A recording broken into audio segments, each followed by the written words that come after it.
Uh,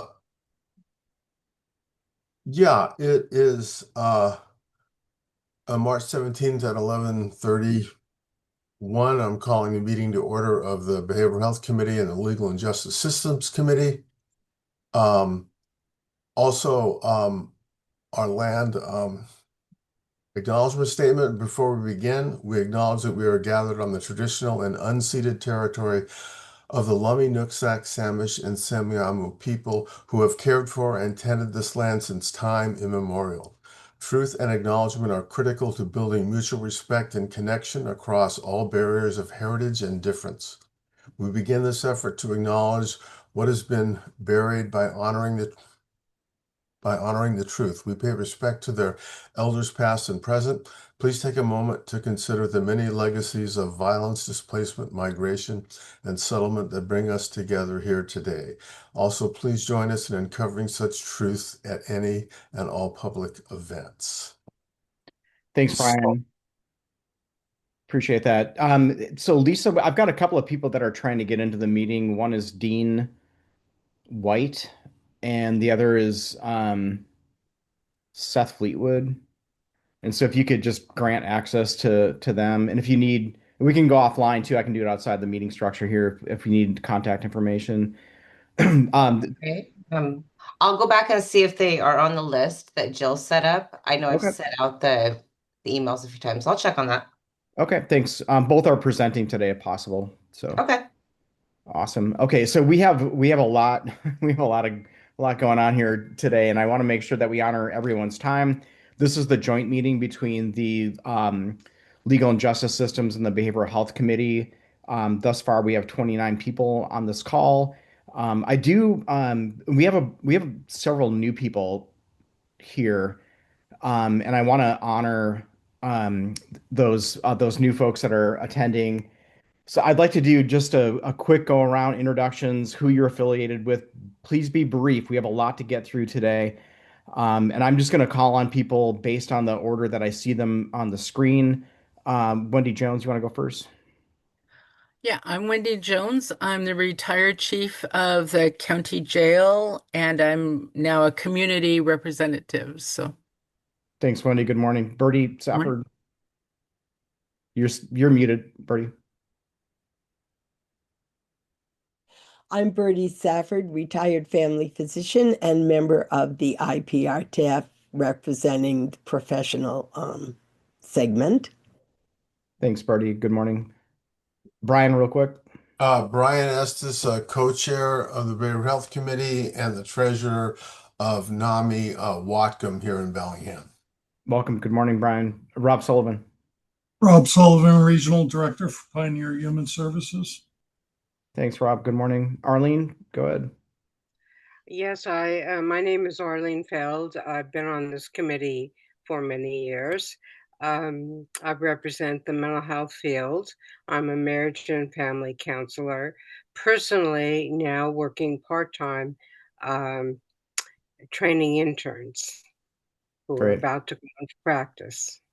Awesome. Thanks for that work, Arlene. Pam Jacobs. That got you right mid-bite. Sorry about that. Just right in the middle of the grape. I'm Pam Jacobs. I'm the Behavioral Health Director at Unity Care Northwest. Awesome. Welcome, Pam. Heather. Heather Flaherty, co-chair of the Incarceration Task Force, and here as a citizen representative, and my day job is with the Chuckanut Health Foundation. Welcome, Heather. Hannah Fisk. Hannah Fisk, Whatcom County Health and Community Services Special Projects Manager. Good morning, Heather. Peter Frazier. I'm a citizen representative and the co-chair of the IPRTF. Great. Thanks, Peter. Muriel. I am standing in for Ying Wu, who is a regular member of this committee. I'm a nurse practitioner, am recently retired from Unity Care and working as an intern at Chuckanut Health Foundation. Awesome. Thanks, Muriel. Thanks for joining today. Danny. Danny Carroll, MSW Program Director and faculty at Western Washington University. Awesome. Good morning. Raylene. Raylene King, Whatcom County Superior Court County Clerk and co-chair of the Legal and Justice Subcommittee. Great. Good morning, Raylene. Deborah Arthur. Yeah, Deborah Arthur, Whatcom County EMS. I'm a member of IPRTF. Thanks, Deborah. Alexis. Hi, good morning. Alexis, Men's Low Intensity Residential Program Director for Lifeline and IPRTF. Great. Thanks, Alexis. Lisa Brunner. Yes, I'm Lisa Bruner, and I'm filling in for Jill Nixon today. Thanks. And thanks for the help, Lisa. Appreciate it. Eric Peterson.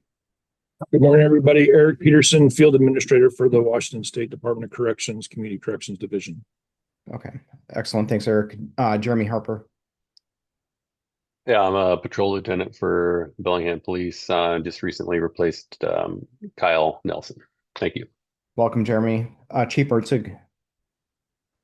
Rebecca Mertzig, Chief of Police, City of Bellingham. Great. Thanks, Chief. Melora Christensen. Laura Christensen, Response Systems Manager for Whatcom County Health and Community Services. Good morning, Melora. Maya Vanya. Hi, good morning. Maya Vanya, Chief Deputy at the Whatcom County Defender's Office. Good morning, Maya. Rosa Hunter. Rosa Hunter, concerned citizen. I work at Northwest Indian College. And I just want to let you guys know I'm on my phone because it's finals week. So I'm just going to just walk around my phone.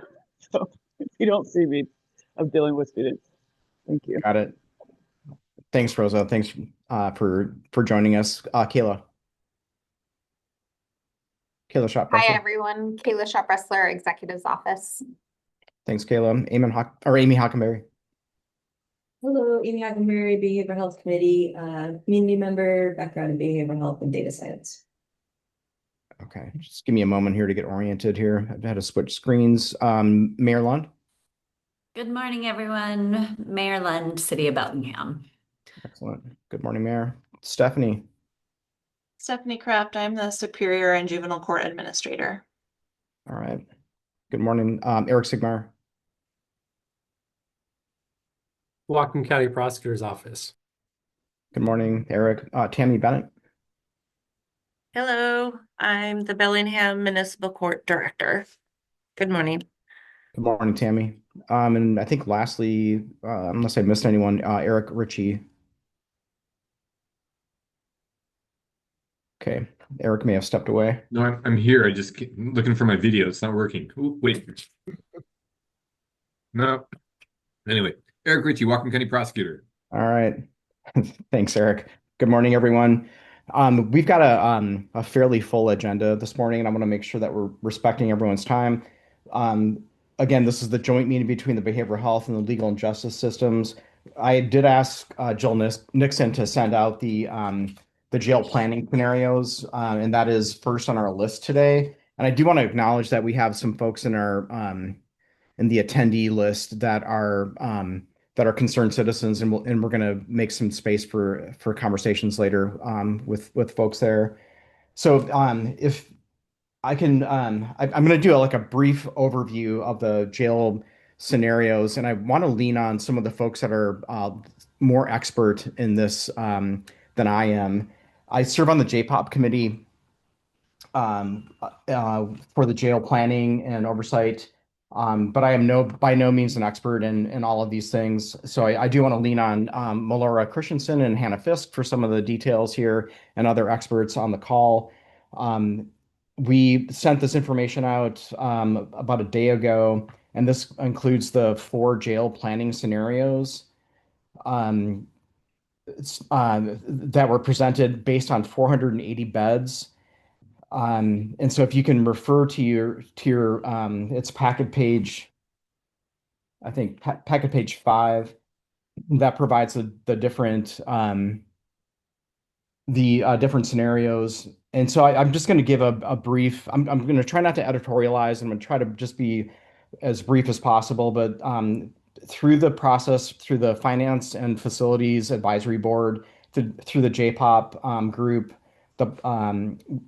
it's been concluded that the first scenario and the fourth scenario are off the table. The first one basically does not meet the criteria. It was based on a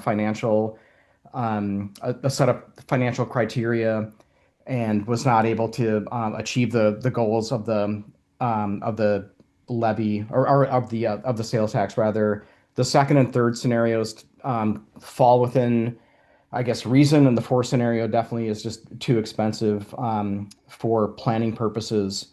And so, after lots and lots of conversation, the second and third scenarios tend to be the ones that we're looking at, with the third one meeting most of the criteria of behavioral health um, goals, I guess, for lack of a better term.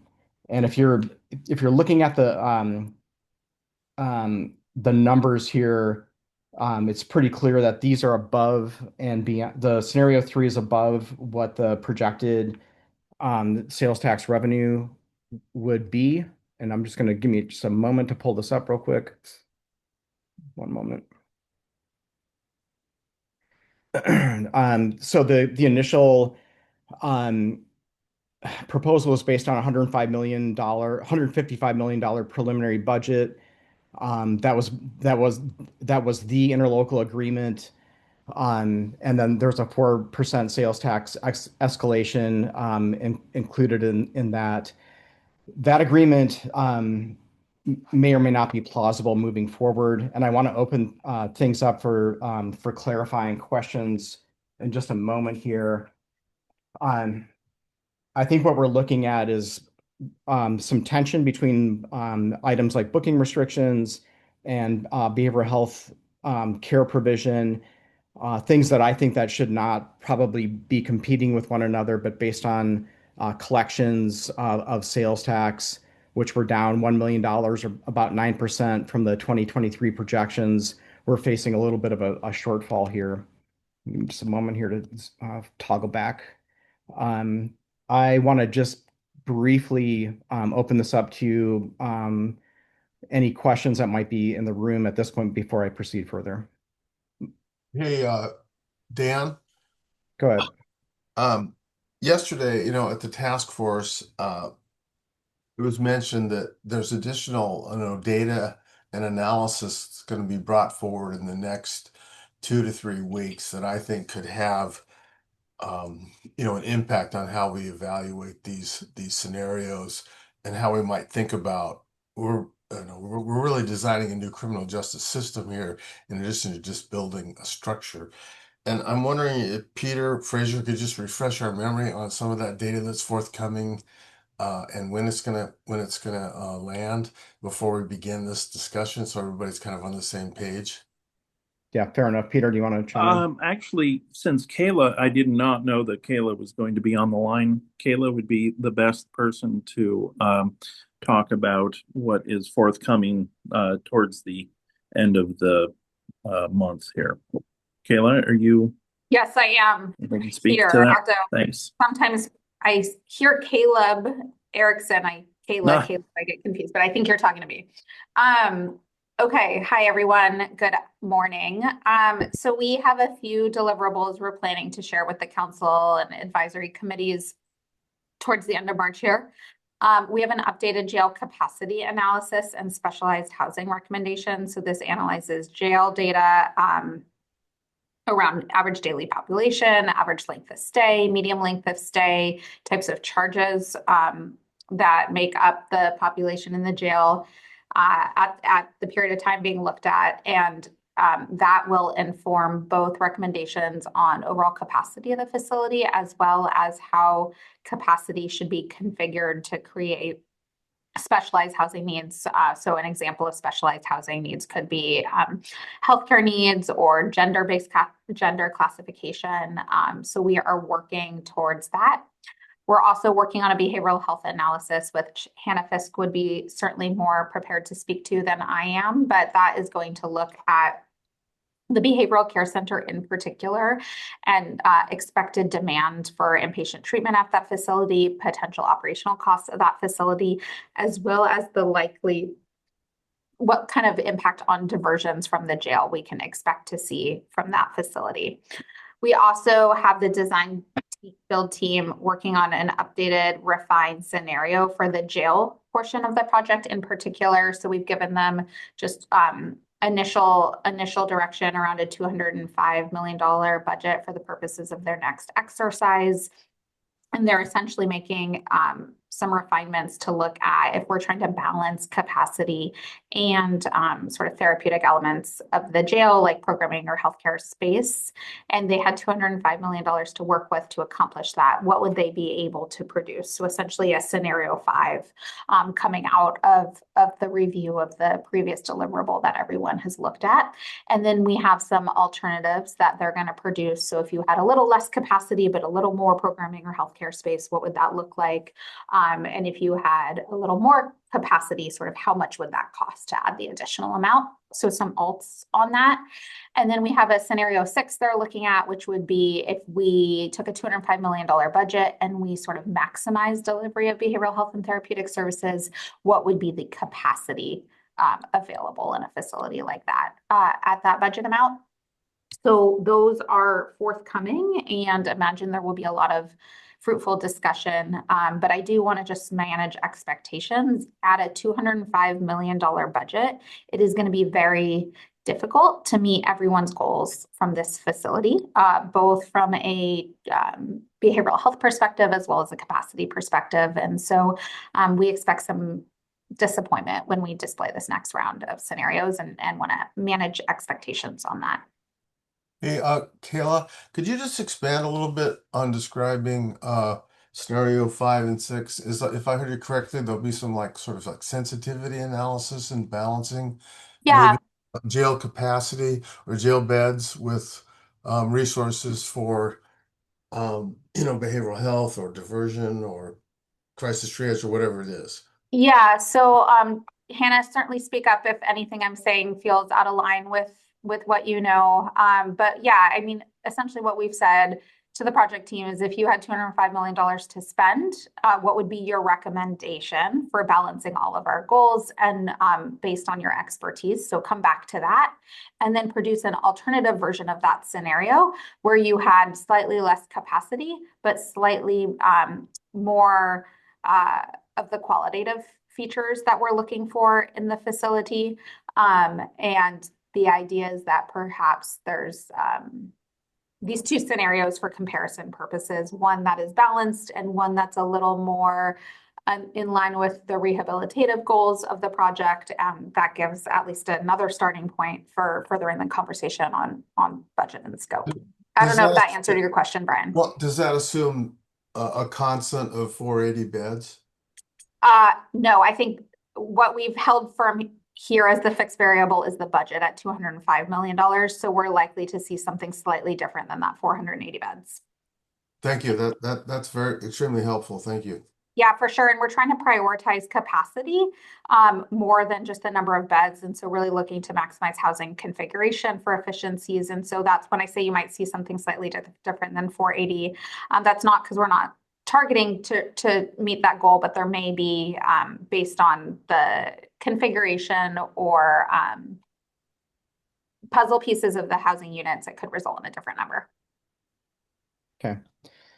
Hey, Kayla, while we have you here, can you just maybe just brief the group here on the BCC and the 23-hour center, just in terms of where things are at right now?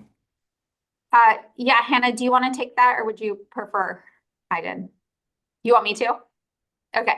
Hannah, please chime in if I get anything wrong. So we are working towards development of a behavioral care center, which includes a potential co-location of crisis relief services or similar types of crisis services with up to 32 beds of inpatient treatment, which could accommodate both substance use disorder needs and mental health treatment. It's a much larger facility than was originally envisioned as part of this project for a behavioral care center. And it also is planned now as an out of custody facility based on a lot of the work that came out of the IPRTF's behavioral care center work group that Peter Fraser led. So a larger out of custody facility to be located on the Division Street Behavioral Health campus. And the idea there is that it would be prioritized for prosecutorial diversion, but would allow access by other community members who needed these services. And that there would be it would be sort of a missing piece in the continuity of care that's at that campus right now. Both in terms of potential like front door referral, entry, crisis services, as well as the higher level of care associated with inpatient treatment. We originally had $11.3 million, roughly $11.3 million from the state for the 23-hour crisis relief center. There was a big effort this past legislative session to ensure that we had the flexibility to also use this for the expanded behavioral care center to be co-located. And so we were successful in that legislative effort, and the legislature has provided us that flexibility. So that's fantastic news. We also just submitted a $11 million ask through the congressionally directed spending process to facilitate construction of this facility. So trying to sort of buy back as much scope as we can as we think about budget constraints. As it, this behavioral health analysis that's going to come out in the next few weeks will give us a better sense of operational costs, but we remain pretty concerned about the operating model and costs of the 23-hour portion of the facility. And so our plan is to build out the space for that, but not proceed with bringing a provider on board for that component until we have more certainty from the state that they are ready to provide the operational costs or the operational revenue to run that facility. But we have this opportunity to build this capital project now. And so we feel it is prudent to build out that space as the state legislature continues to work on policy and revenue options to address crisis services. Okay, thanks, Kayla. I'm just going to pause here. Questions from the group? Just looking around. I don't see any further questions. Okay. Just for clarification, Kayla, is the I see the BCC cost as being on a separate item from the jail construction cost. Is that correct? That's correct. At the high end, sort of worst case, we're planning for $35 million with as much money as we can possibly achieve through outside sources funding that. But when we talk about $205 million, is this the budget, potential budget target for the facility? We're talking about the jail and then reserving an additional $20 to $25 million of local sales tax for the behavioral care center. Okay. All right. Questions on that? Okay. Seeing none. I think one of the items that Brian and I were hoping to get to today was, and we realize that this is sort of 11th hour to some degree, given the fact that the county executive has asked for recommendations by the end of next month. We wanted to get feedback from the Behavioral Health Committee and the Legal and Justice Systems Committee as to priorities when it comes to things that are that we want to see within this within these scenarios. And knowing that we've got scenario 5 and 6 now, these are new proposals that are coming out of the county administration. We would want to just understand fully. And I've got a slight bias towards the Behavioral Health Committee, but legal and justice systems, that there are efficiencies that can be realized within those systems. We would want to understand what those could look like and make some recommendations probably next month. So this is an opportunity for us to talk about that. I'm not asking for recommendations today. I think that's premature, but I do think that conversation to get to those recommendations would be helpful. Go ahead, Chief Jones. I was a little late to this, so you may have already discussed it, and please just let me know.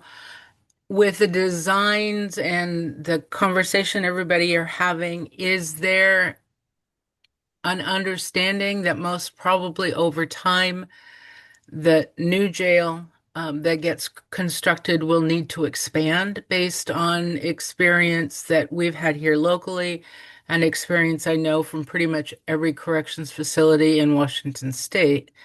And I don't know if the configuration and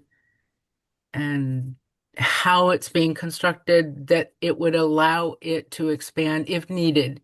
If it didn't, that would be great. But it was about 3 years with the current jail that we anticipated it would last for 25 years. And after about 3 years, we had to reinstate booking restrictions. So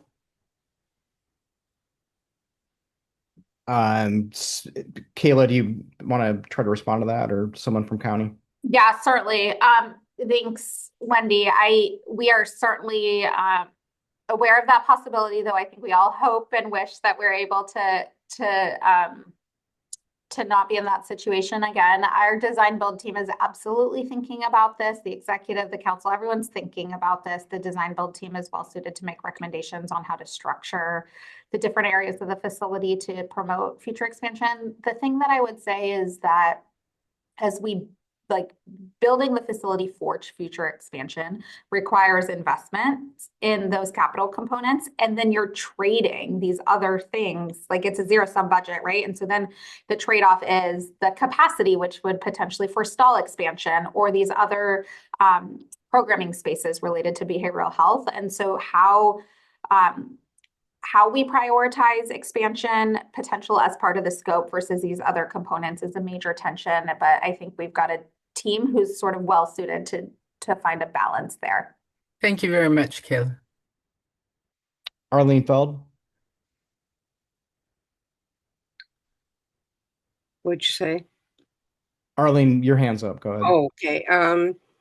Yesterday we discussed a possible planning device that would address the fact that many people want more beds. And it sounded very workable.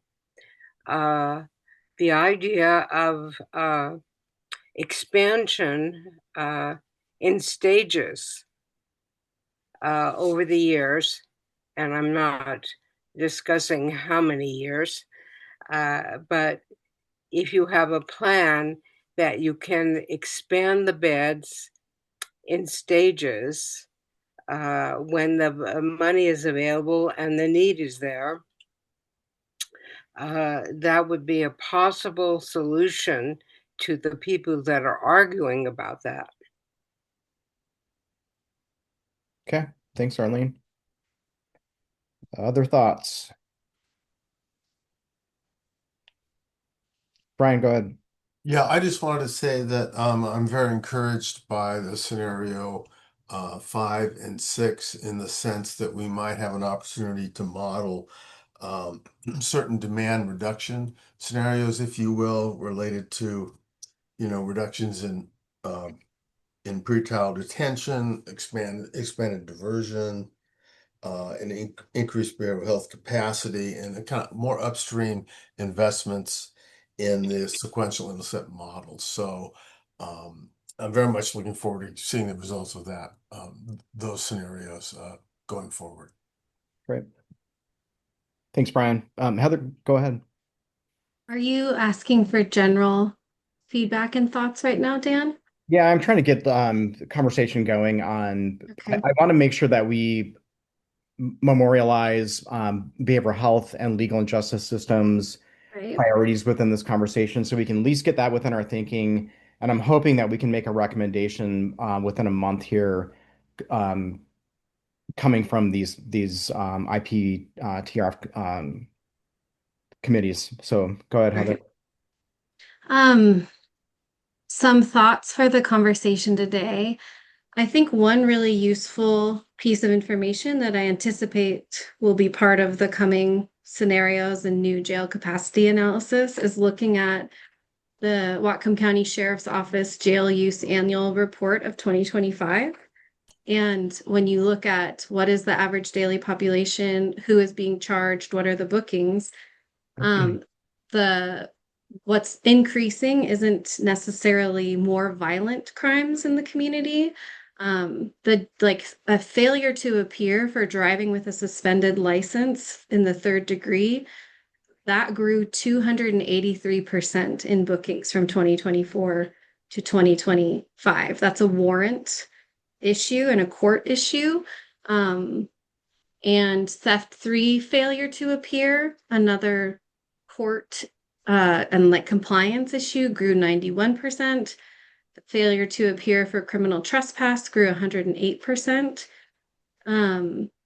And so it's not a new crime, it's somebody that's not coming to the court date. And I think like when you look at what is actually driving the population up, I think that's an important piece of the analysis that for this joint committee, right? Like that could be a program or a policy or a process that the expertise of this committee could weigh in on and say, okay, so failure to appear warrants, are they working as intended or not? And is there a reform on this administrative system side that would reduce the need for that person to be held in a jail bed, but that would help compliance for them to come to their court date and go through that accountability process? Also, controlled substance possession bookings grew 357%.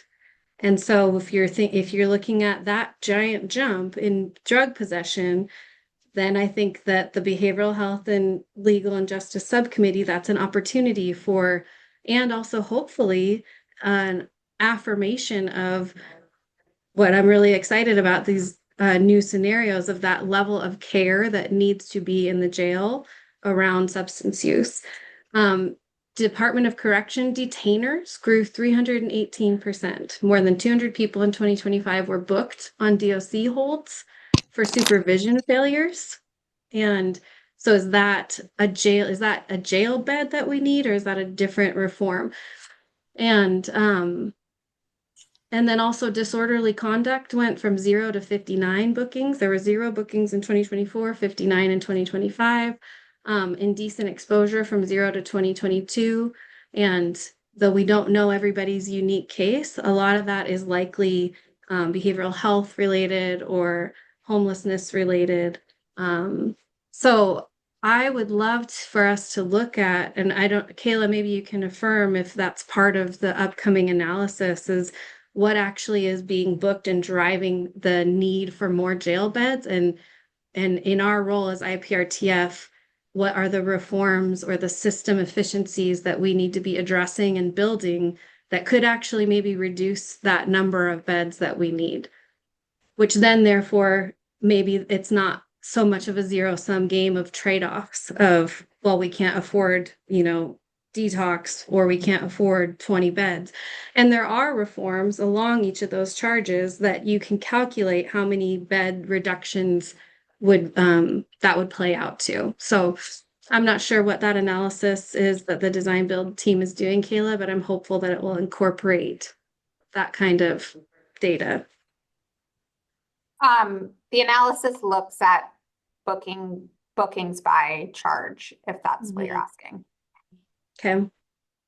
Yes, and hopefully well, I guess we can talk about that another time. I encourage everybody to look at that and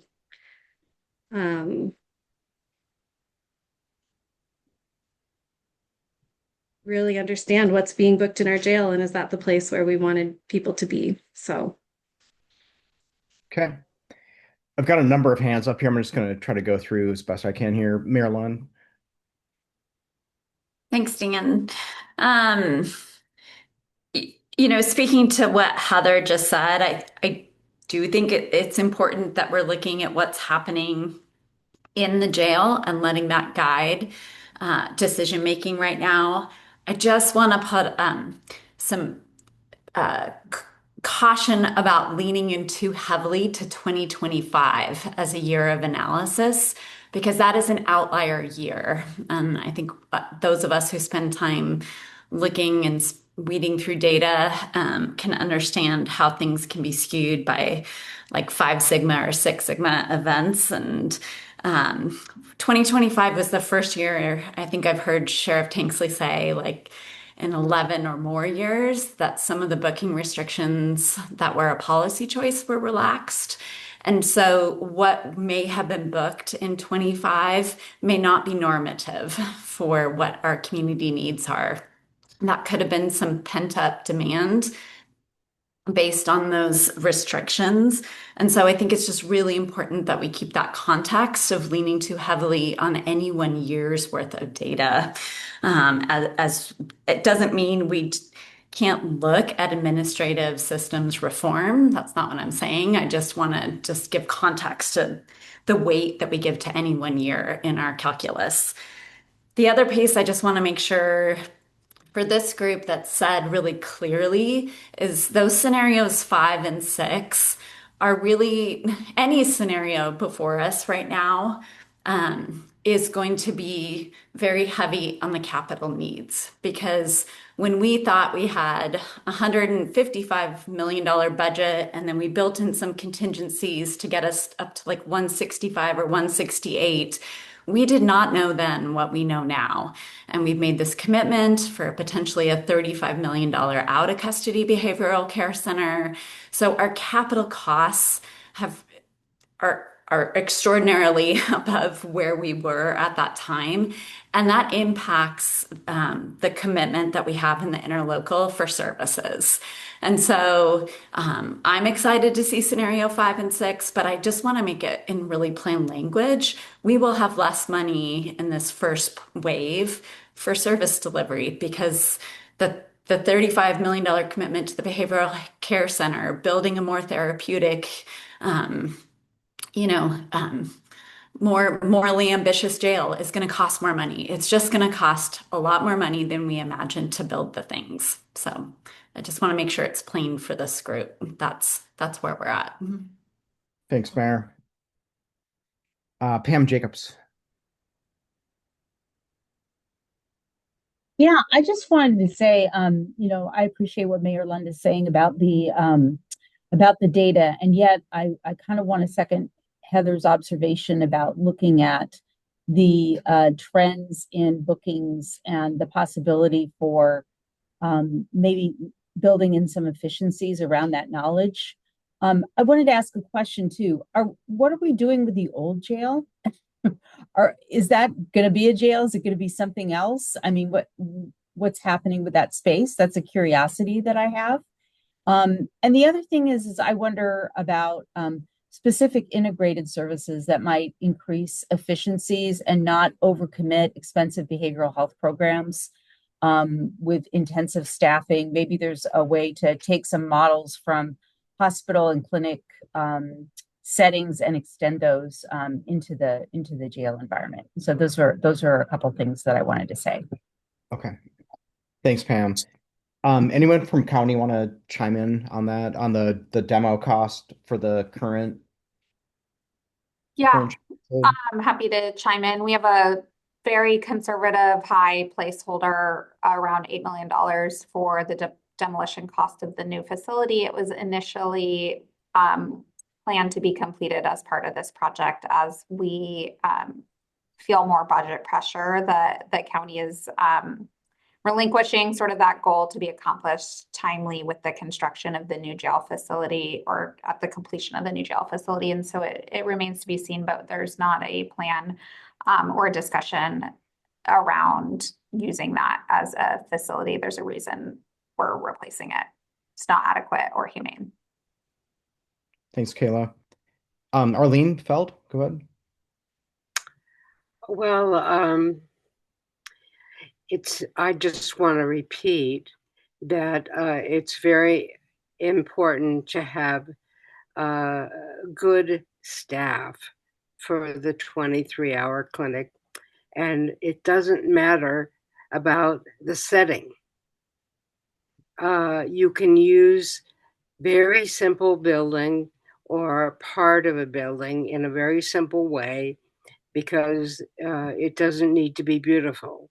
It needs to be serviceable, but the staff needs to be good and paid well, which is the greatest part of the cost. Not true for jail. The jail, the setting is important and vital that it be safe and secure, but not so much for behavioral health.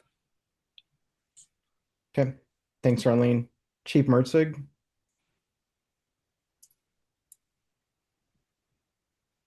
Okay, sorry. I just wanted to share kind of anecdotally an instance where I think this is a great conversation to have in the intersection between behavioral health and capacity. We're looking at systems and efficiencies and where, how do we best serve our community who's experiencing, some pretty severe mental health issues. And my staff generally ends up being the front line of encounters with those folks, especially when crimes are committed. And there's some pretty great examples of how um, booking restrictions have done a disservice to that community. And I'll keep names completely anonymous, but this is a real story and it has a very happy ending, fortunately. But there was an individual who was very deteriorated downtown, and we were getting calls daily about this individual. They were actually committing crimes, but because of booking restrictions, we could not book them. Crimes like indecent exposure and malicious mischief. That's property damage, by the way. Clearly, this person needed help and was not going to do it on their own. They were not going to voluntarily do anything that we were asking, anything that outreach was asking. We've tried all of the alternatives. This person was service resistant, and unfortunately, it took a phone call to the sheriff from me to ask for an exception. And the reason I asked for an exception is because my staff just needed a break, and this person was not getting the help they needed. In fact, they were deteriorating more. On the times when we could do an ITA, which is the very, very high threshold for ITA. I think we're going to hear about that in a little bit, but the person would immediately stabilize and be released within, hours, and then we're back at it again.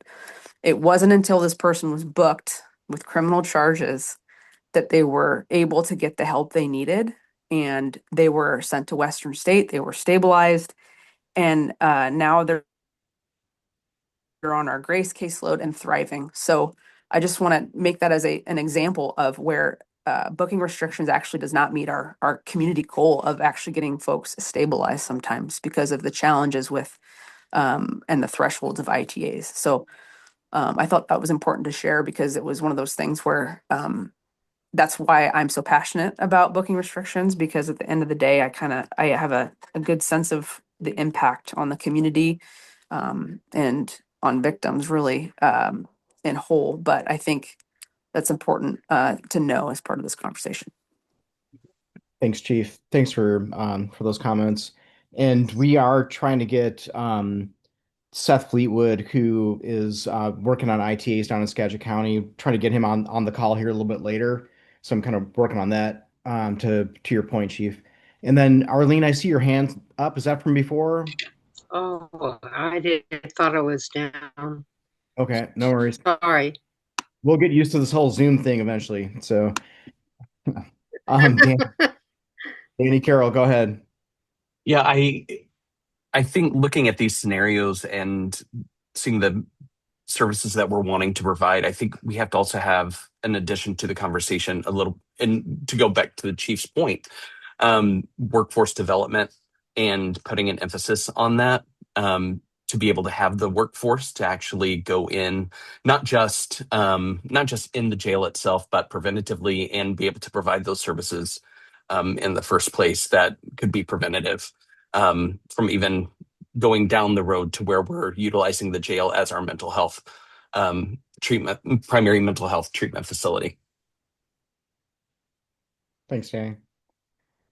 Okay. Other thoughts here? Just a time check. We're about 45 minutes into the meeting here. And yeah, I just want to provide space on this conversation with jail services and behavioral health. If there are any further comments, or people need to think about it. There's a lot of information here, and I do want to acknowledge that. That what we're asking you to do is to look at a lot of different scenarios, and the new ones keep popping up. And this conversation is evolving in various rooms throughout our community. Kayla, Melora, or Hannah, any further thoughts on this one? No. I mean, Dan, I don't know exactly what you're looking for. I mean, I think what we know is that our community has some really big decisions to make here. And unfortunately, we don't have the revenue needed to do it all. And so that requires painful compromise. I think Health and Community Services will always be grounded in a commitment to addressing root causes. And that means there is no easy fix, right? Which we all know. We need a comprehensive system approach to challenges. And we are a small community with, we don't have the revenue that some of our other counties in the state have, and yet we're dealing with the same level of issues, and we need a sophisticated and compassionate plan. And I think this whole process has, confirms in my head that this community wants to do the right thing and wants to figure it out. But I think we really do have to think about our values, and we simply need more money invested in the things that will make a difference in the long term. And that is not just the public sector, that is not just the private sector. That is, we have a very challenging tax situation in the state. And these policy level decisions are huge. I mean, Chief Mertzig brought up the ITA issues in the state, and that is a very specific issue that if we could make some movement as a state on this, it could impact what happens here at the local level. So I guess just for me, I just am having to stay committed to the long-term vision that we can do things differently, and that we can reject the idea that these are impossible challenges. I think we have to reject that, and we have to believe that there's a path forward.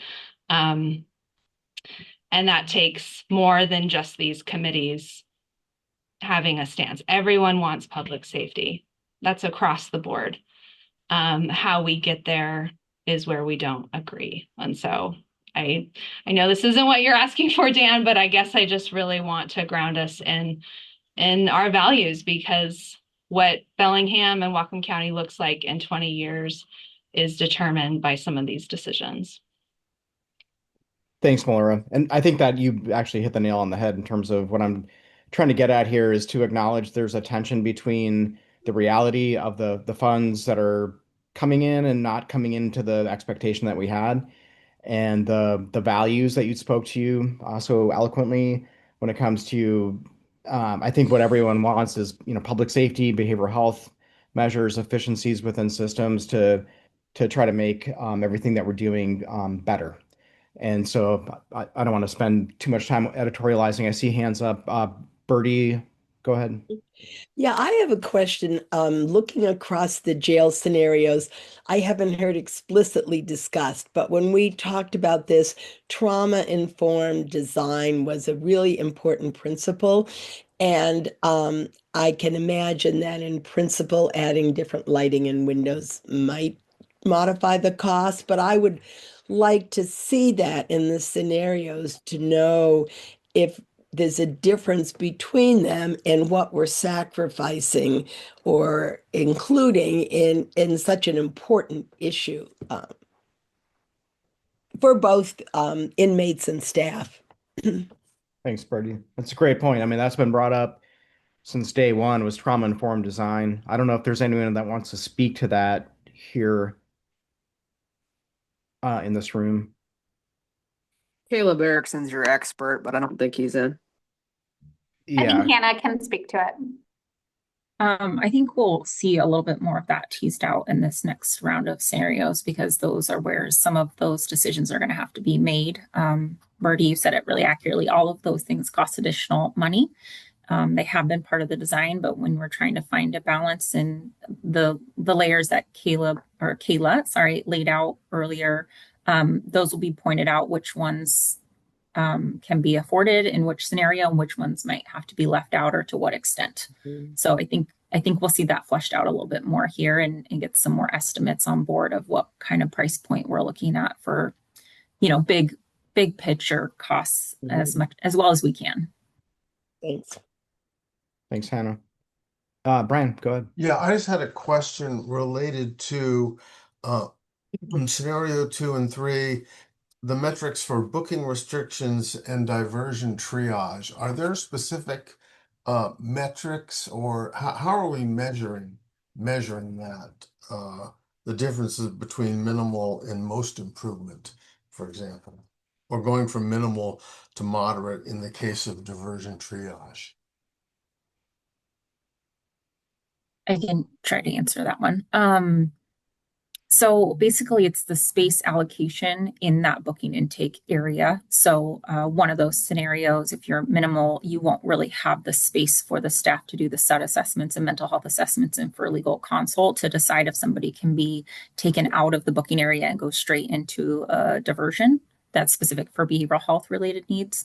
One that has maximized the opportunity will have that space located so the personnel can do those assessments and do that care coordination to get the person out of that booking area and take in straight into that treatment facility so they don't end back up into the jail, into a designated housing space.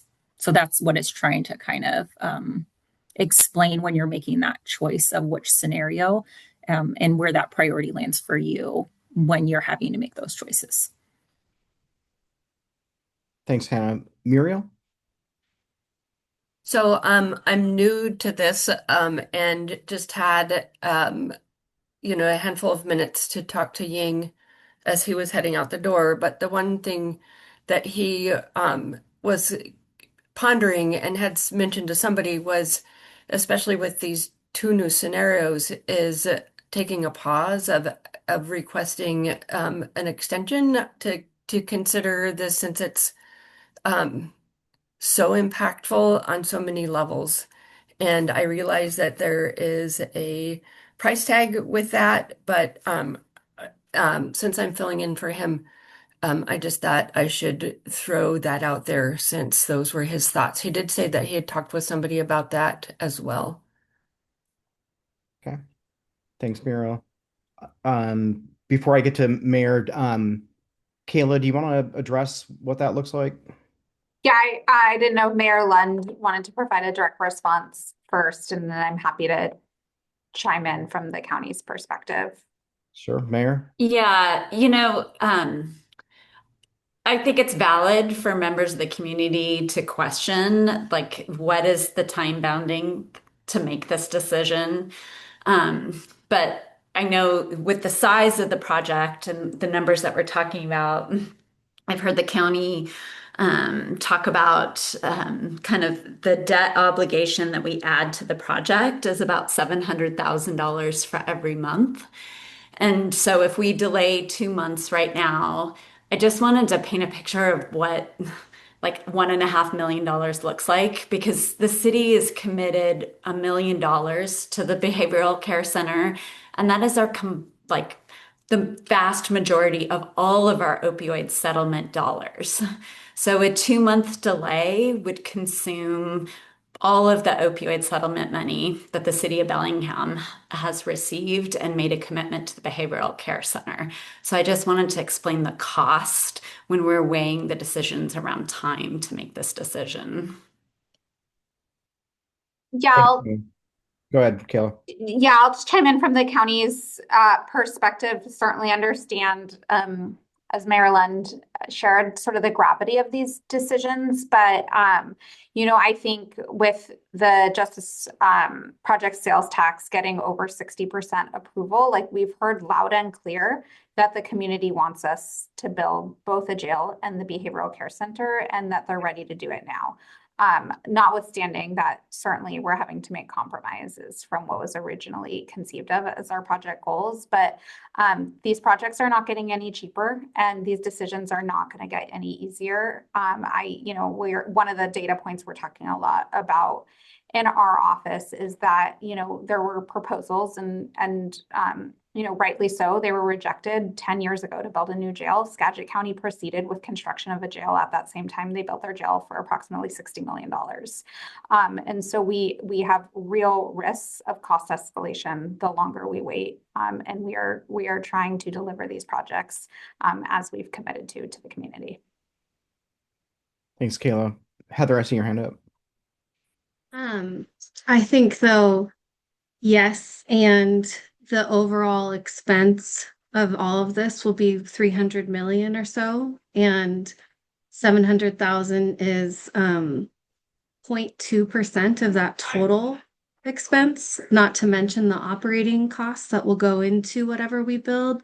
So kind of that frame of it's real money, and we don't want to get the 300 million plus the hundreds of millions of operating costs wrong either. So the time it takes to really come to the conclusions for and I think too, talking about, again, like I see this in buckets, right? There's the budget, there's the public safety booking restrictions, there's the behavioral health and care, and there's the voters and what the voters voted for.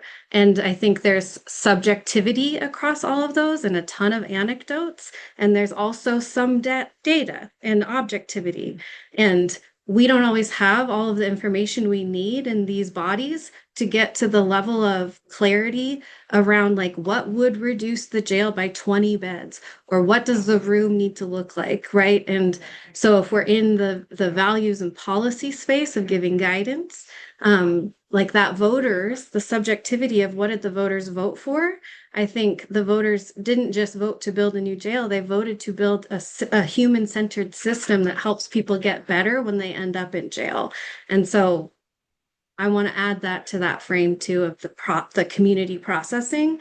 And the county has had information since 2013 about some of the things that we should be investing in. And so it's hard, I think, to ask the community to speed up the processing and input when there's also delays that have been because of the county too. So. Okay, thanks, Heather. Okay, other thoughts here? We're just about an hour in here. We've got a couple of other agenda items, but I'm happy to give this as much time as it needs. Arlene Feld, go ahead. Yes, I wanted to agree with Bertie, what she said about trauma-informed design. That's not my expertise, but it's obvious that lighting is crucial to mood. And we need the mood of people in the jail to be positive and not negative. So the design of the lighting, the windows, and the lights is very important. I'm sure there are other things too, but that strikes me as very important to do. My attitude towards money is the money exists. It's not true that it doesn't exist. There's a talking about scarcity, that we don't have it, but it exists somewhere. And some people are experts on how to get money, not me. That's my expertise, but I know there are people who can do it. And so I challenge everybody to ask everybody they know for possible sources that we need. Okay, thanks, Arlene. Peter, see your hand up. There's a lot of interest in trauma-informed design, as there should be. That is something that from the very beginning we have promised as part of this facility. There are 2 books at the Bellingham Public Library that we ordered about trauma-informed design.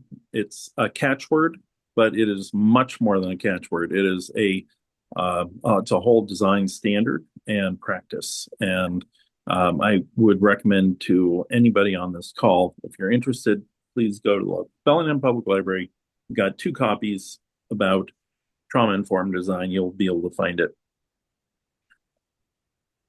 Thanks, Peter. Pam Jacobs. Yeah, I was just wondering, and this is, my probably my lack of sophistication in this area, but what kind of advice is being requested? Are we looking among the four scenarios and then giving advice and an argument as to why that's the best scenario? Is that the format that our input will take to the people that decide to move forward? How does that look? Thanks, Pam. I'll just speak for myself, and Brian can speak as a co-chair as well, and others too in leadership on the task force. I guess what I was trying to get at from Behavioral Health Committee, at least that's the one that I work on, is what are your priorities? What things can you live without? I think that was proposed by the county executive probably 2 months ago or 3 months ago. What things that may not make the list, and what are those things that you can live without, and what things can you absolutely not live without when it comes to behavioral health components? I mean, trauma informed design has come up, I think, 3 times now in the last little bit here. What other things when it comes to behavioral care center and the integration of the 23-hour facility? What things are you passionate about as a behavioral health committee member? And that goes for everybody that serves on either behavioral health or the legal and justice systems committees. What things do you just want to see as part of this plan? And then after that, we're going to have to be realistic and work within the confines of the dollars that are being generated here. Pam, does that answer your question at least partially? I think so. I mean, part of the problem I think is it's hard to know when you really drill down exactly what things you're trading off at what cost. If the windows cost a huge amount of money, then maybe we need to look at a different kind of window. If it's, what are the specific kind of costs around these things? And then it becomes more clear, when I do a budget, I look and see, oh, wow, this is really expensive and it looks like we're not going to be able to do that. Or this is less expensive than I thought. And so definitely do that. And maybe we can even, that helps to, I think, formulate it a little bit. Otherwise, I think I think I'm just going to say that I think a lot of us will feel very passionate about some specific thing, and it's hard to know how to weigh that off unless you have the relative costs of specifics. So, and No, maybe it's just a lack of experience and understanding how this works, but no, Pam, I think you're spot on. This is a very complex ask that we're going for here. I think some of this can be informed by the tables that are in your packet here today on the various scenarios. It does break down probably a dozen different areas within the facility that and give some prices and some, or costs rather, for each of those items. It's not exact. I'll readily admit that. What I'm asking here is what are priority behavioral health components within the incarceral system that we want to see, and I'll just leave it at that for a minute. I've got some other hands coming up here, so Bertie, go ahead. Yeah, I just wanted to say if you're asking for priorities, put on my legal and justice system hat in terms of the priority, and this may be self-evident, but I know in scenario one it certainly wasn't, of having space within the housing units for the meeting rooms, for opportunity to meet with legal counsel, for opportunity to have counseling sessions and this and that, because we've heard loud and clear the operational cost if we don't do that because of the need for staff to transport inmates safely from point A to point B. And that need and the inherent limitations on staff constricts opportunities that could be very important to help improve the status of the jail. And so that just hasn't been called out, and I think it should be called out very importantly as a priority. Thanks, Bertie. Chief Jones. I'll keep it quick. One of the big issues that's going to cross over for both behavioral health and the legal is the areas of housing and medical area where we have folks who are very ill, whether that's a mental health issue or whether that's substance use or whether it's that they have cancer, that there has to be the infrastructure built in the jail. Otherwise, we're running to and for the hospital. And one of the things a lot of people don't realize that Chief Mertzig touched on, which was the time that they were able to, or that the individual that she was referring to was able to get stabilized and sent to Western State for a prolonged period of time. And that is something that is not unique to Whatcom County. You will find it in every county in the state of Washington. And it is statistics when you look back and granted, it's been a few years since I've been gone, the number of people that are seriously mentally ill and actually were there more space in Whatcom County or within the mental health system, they would be in hospital and step down units and be able to reintegrate with the community. That doesn't happen. And so one of the things law enforcement has done for as long as I was with the sheriff's office in the Corrections Bureau, which was 42 years, police would bring people into custody that they had, yes, broken the law, but the real reason behind it was that they needed to get them off the street. There were times where they knew if we would not take them into the jail and start getting them stabilized, they were going to die. And so it's a larger system we're not going to be able to solve today, but I wanted folks to be aware of that. And that's one of the things the trauma-informed design comes into it. But a lot of it is that we've just got to have this space that is appropriate for somebody who is at that point of their illness and to have the infrastructure that we will have therapists be able to come in, docs who can prescribe and monitor the psych meds, and then be able to easily connect to the community when they were stable enough to safely go. So that's it. Thanks. Thank you. Thanks, Wendy. Melora. Yeah, I just want to say I agree with Bertie and Wendy. I think those are really important elements. I also just want to take a moment to talk about workforce development. We need to be including corrections deputies in that. We can build a beautiful facility, and if that workforce isn't healthy and isn't provided with adequate pay and has a healthy culture and the benefits that they deserve for the work that they do. And I know, again, that is another financial commitment that our community would have to take on, but happy staff do good work. And that is real. Healthy staff do good work. And I think I think this group, often when we talk about workforce development, I get the sense that we're talking about social service providers, mental health providers. And I just want to say, I think we have to stand up for our deputies and make sure that they are part of that. And then the other piece that I just think is so critical is that we need to screen people at intake. So that means we have to have adequate space and staff to be able to know who's coming into the jail and what their needs are immediately. We can't wait 12 hours or 24 hours. I think that takes on risk, and we're gonna miss things and people could get hurt. So if we're asking for what we can't live without, that's on my list. Okay. Thanks, Melora. I do want to note that, and I might be getting this wrong, I apologize if I am, staff support is listed as like one of the items here within the scenarios at $6.4 million in scenarios two through 4. So just wanted to just make a note of that is included. Chief Mertzig, go ahead.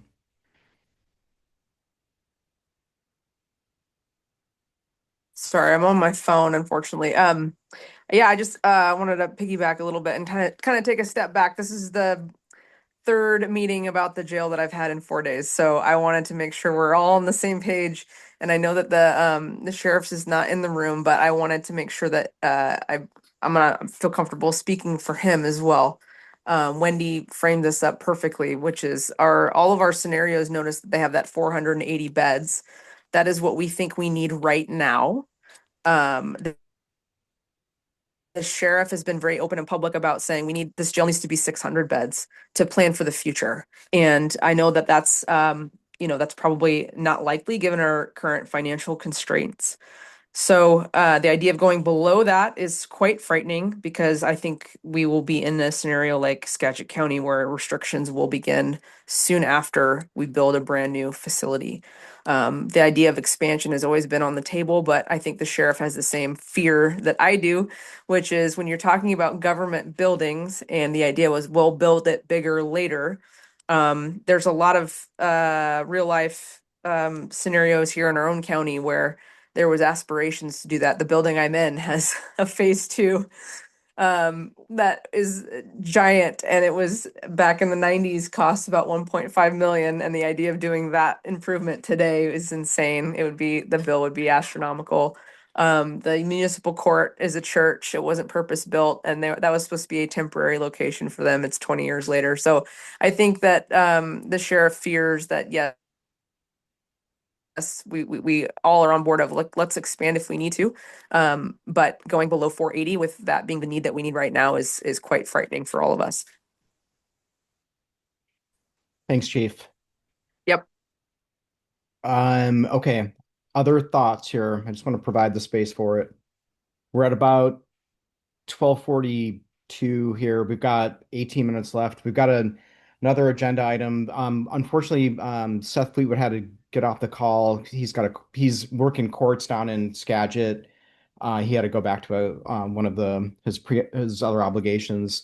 So that leaves us with the SIM model, the sequential intercept, some thoughts that Brian Estes had collated.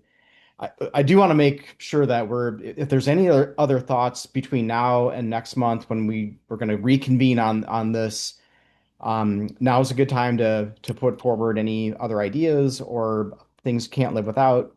Mueller, I really do appreciate the staff piece and really do consider that we're talking about multiple different disciplines when it comes to law enforcement and social services and such. Thanks for bringing that up. Heather, did you have another thought?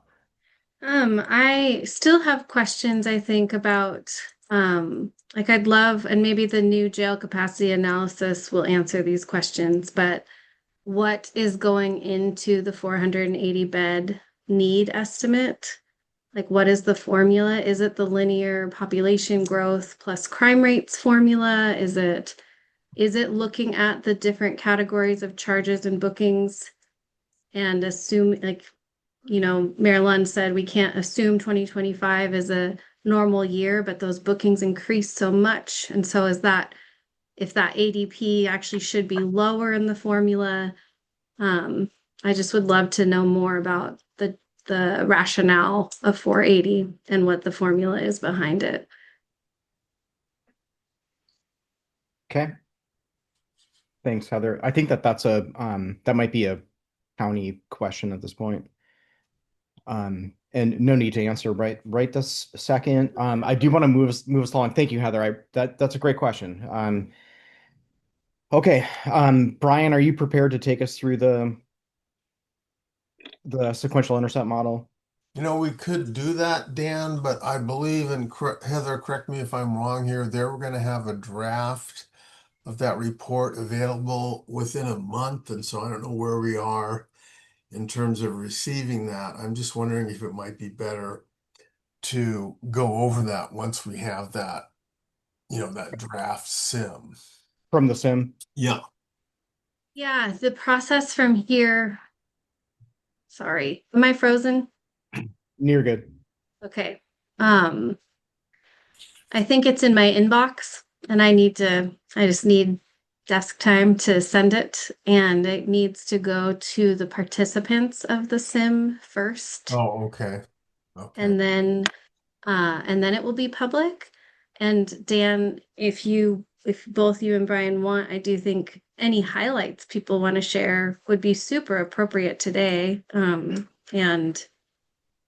then yes, we will share the administrative office of the courts of Washington State, their work product based on our community discussion and input.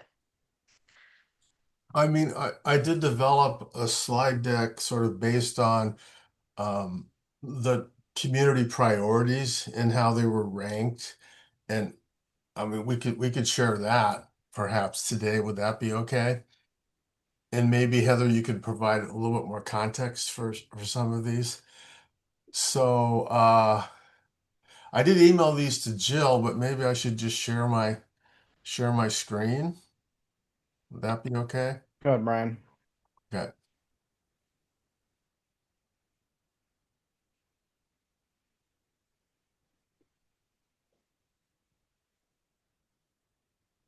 Can people see that or Yeah, go ahead.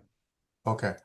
So this is so for those of you, I don't know if everybody's really familiar with the SIM. It's a sequential inset model, and they last did it some number of years ago, and it was updated with I don't know how many people, Heather, 150. I mean, there's quite a lot in the audience. And so at the very end, they synthesized what should be our priorities uh, for all intercepts, you know, those both prior to jail and post jail, and these were the results of that those priorities in ranked order. So, is this large enough? And can everybody see this?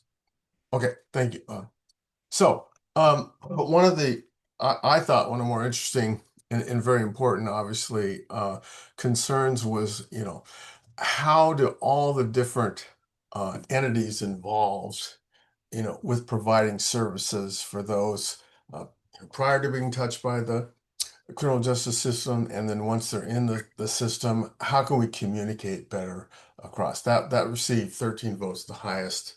That was the highest priority of the whole group. That's and Heather, chime in here if you want to add any more context to this. But the second one was really related to probably the 0 and the 1 intercepts related to prevention, and particularly with emphasis on youth mental health and just keeping them preventing them from interacting with the criminal justice system. Housing obviously was really a very high priority as well, and identifying additional options for housing providers. And then also, actually, there were three, I believe there were three that were tied, yeah, at 11. And the third one was collaborate to increase our and sharing of data. Uh, and there was, integrating a number of disparate systems that we have now in the county and others, and collecting more robust information on demographics. So, um, moving on, and this was one person that was dear to my heart, being involved with NAMI and all the peer support that they provided. Uh, 10 votes for peer support. Um, at the very beginning of their touch with the jail or the criminal justice system as possible, and urgency of training more people to provide peer support, just support for the whole peer function. And Heather, could you comment on the model, the Canadian model that they used here? Because I think that was, and I'm forgetting the acronym for that group, but it really emphasized the importance of peer support. That the professor shared with us? Yeah, I mean, what was it? I would have to look back at the notes, but we could send that out. Yeah. But I do think that the one huge significant takeaway from the day was how much peer support needs to be part of everything we're building in this opportunity. So Exactly. critical. Yeah, very critical. Okay. Um, uh, this is related to the next issue with 8 votes was related to an issue that Rachel McGarity brought up about improving jail medication upon release, both for um, substance use or mental health or even other health conditions.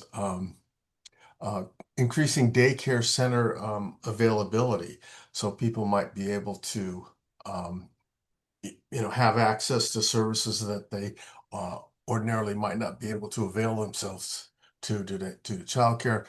Support for housing in all types. um, PSH, I'm not sure what PHS stands for. Heather, can you help me out there? It's for permanent supportive housing. Okay, thank you. And then here we get down into other, I guess, sort of, they're all super important, but more medium priorities. And this gets to something that was just discussed here briefly, is wellness for correction staff, service providers, as well as other people involved in the criminal justice system. Expand the Behavioral Health Navigator resources for staff in the jail. Um, More emphasis, and obviously this has been brought up today on this call, for diversion and restorative justice alternatives, expanded eligibility for that, 24/7 no barrier alternative to hospitals for crisis, which is we've talked about a little bit today as well. And then a lot of this deals with kind of some reentry issues here, as you can see. 24/7 resource coordination in jail and the hospital. Um, anyway, I mean, I'll just let you read those. They're kind of self-explanatory, I believe. So, and then finally, there were some things that did not get any votes here. So, anyway, that's just kind of a very quick recap of some of the priorities. And uh, Dan or Heather, anybody else? Laura, do you have any comments in general on the relevance maybe to the discussion we're having today, some of the themes that were brought up at the SIM update? I would love to share a few more things too, if that's okay with you, Brian and Sure. Dan. I'd love to share my screen also. And I'll send the request. Just a little we're like going zooming out a little bit. Let's see, can you see this? Can you see who was in the room? We can now, Heather. Heather, go ahead. Okay, great.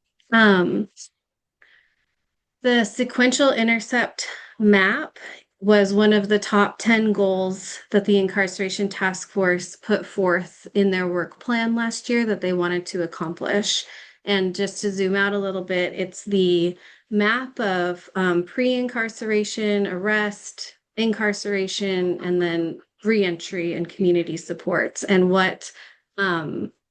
the map serves as a function to understand what services we actually have in the community.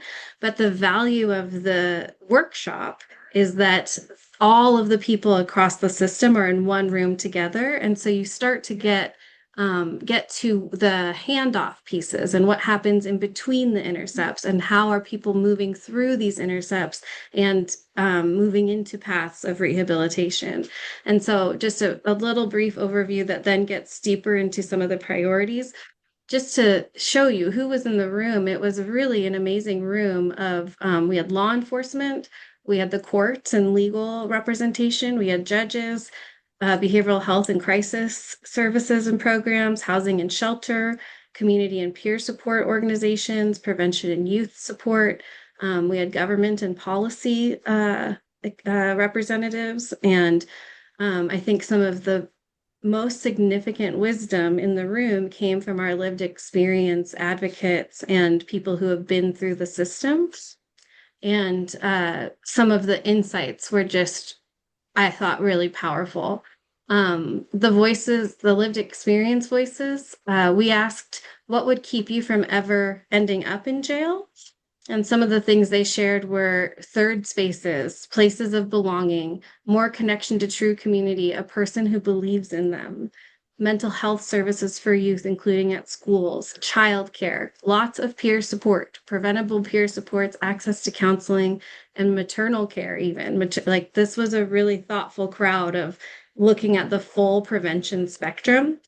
And then we asked, what do you need when you're in jail? What would help them not come back to jail? And some of the ideas were, continued conversation with service providers that had supported us before going into jail, wraparound services, health, housing, employment, social inclusion, connection to services post-release, behavioral treatment, substance use, mental health, skill-based, and access to food safety, healthcare, behavioral healthcare, bail, and diversion. So very consistent with the justice implementation plan, with the justice needs assessment, and with the body of policy work that we've all participated in. This goes through those priorities that you just shared, Brian. I had different counts for votes, but support for housing, peer support, beginning in the jail with urgency for training and peer availability. The data continues to come up, needing to understand that better. Emphasis on prevention in youth, and you can see, and we'll share this. The organizations and individuals that came made 90-day commitments for different collaborations. We'll send this out to make sure that they keep those commitments.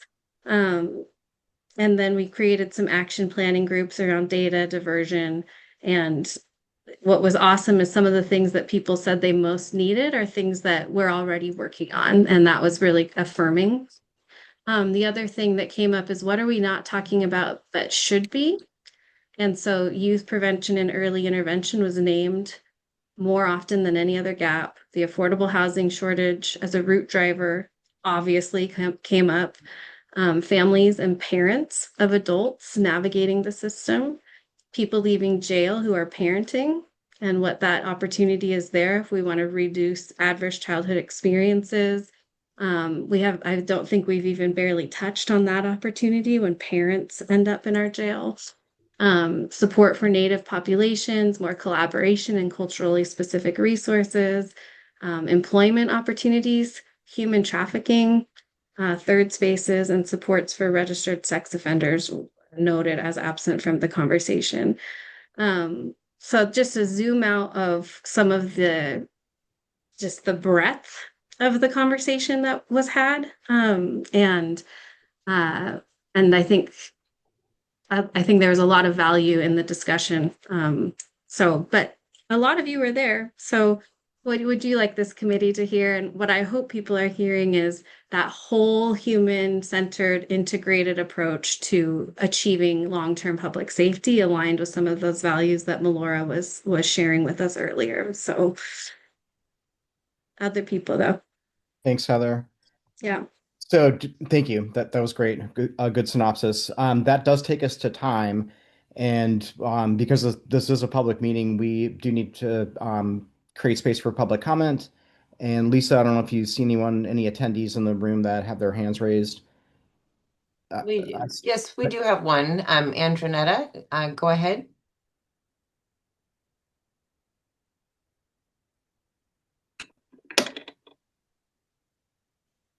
Hi, this is Jamie Douglas. I'm listening to the meeting here along with my wife, Andronetta.